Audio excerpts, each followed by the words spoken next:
Hey guys, welcome back to the shop. This week is a requested forging lesson for beginners and up to intermediate blacksmiths or bladesmiths. Even if you've been forging a while, don't overlook this as a means of improving or studying hammer skill a bit more. So we're going to forge a leaf today, and there's a bunch of different variations to this. This is just my style. Once you start making them, you can develop your own style, of course. This is 3/8 inch square, hot rolled, mild steel stock. Very easy to get at your local machine shop or steel supplier if you live in a larger area.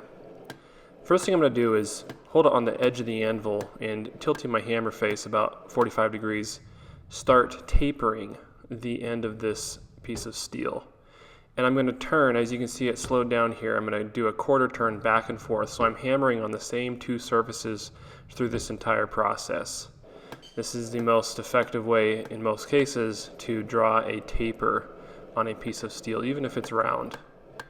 So I'm not turning the bar all the way around, simply back and forth on those same two surfaces. I use the rounding side of the hammer to do that, and then I dressed it up with the flat side a little bit at the end there. Next, I'm going to start forming the stem portion of the leaf here. And this technique here is using the hammer face at a 45-degree angle, and of course the corner or edge of the anvil, so you need a decent radius there, nothing too sharp. I want to forge this down to about a quarter to a third of the original stock dimension, and as you can see here, I'm still doing this just on two sides instead of turning the stock all the way around. This will be important in our next step here.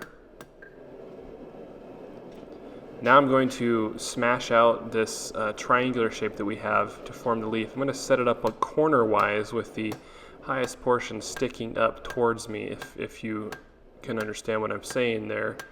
And this is apparent because we have forged that stem portion on only two sides. So once you start doing this, it should be obvious what I'm talking about. I'm using the rounding side of my hammer again and sort of working both sides of the leaf to create a rough center vein area, if you will. I want to have the edges of the leaf be a consistent thickness all the way out to the tip.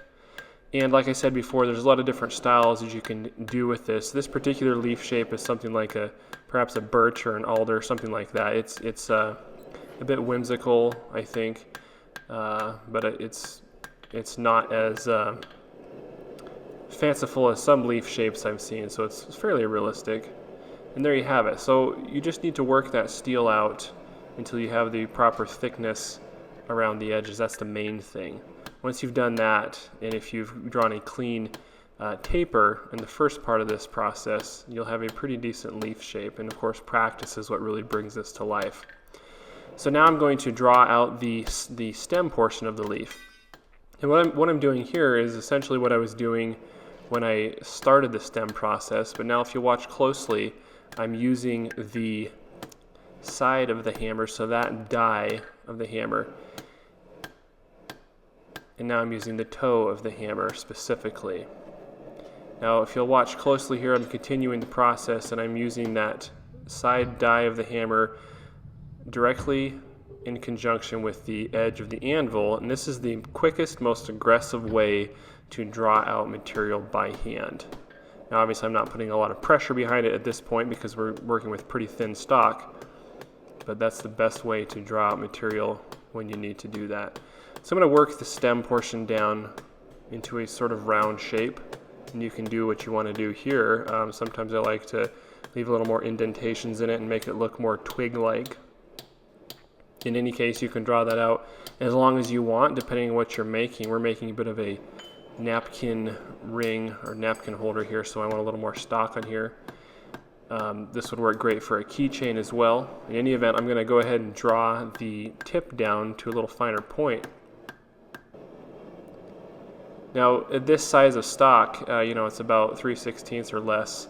It's very easy to work with it using some pliers or something like that, although this action that I'm doing here, this process can be done on the anvil, but sometimes it's just more efficient and easier to use some pliers and do that. So I'm dressing up that little curlicue there, and I will go ahead and use the horn of the anvil to bend this around, although of course I could still use a pair of pliers if I wanted to.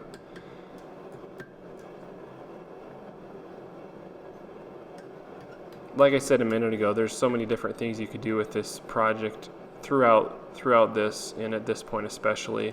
I'm gonna form it into a napkin ring here, but it could also be used as a keychain. And your style and what you like really is going to determine what this project looks like at the end here. And once you've made a few of these, you're going to see where you can change things and do things differently. So I've quenched the piece at a forging heat here, and that blows all the scale off nicely and stiffens the steel up. Of course, it's mild steel, so it doesn't really harden, but it is a little stiffer. And I'll brush it off here with the butcher block brush and clean it up, and it's got a nice bright appearance.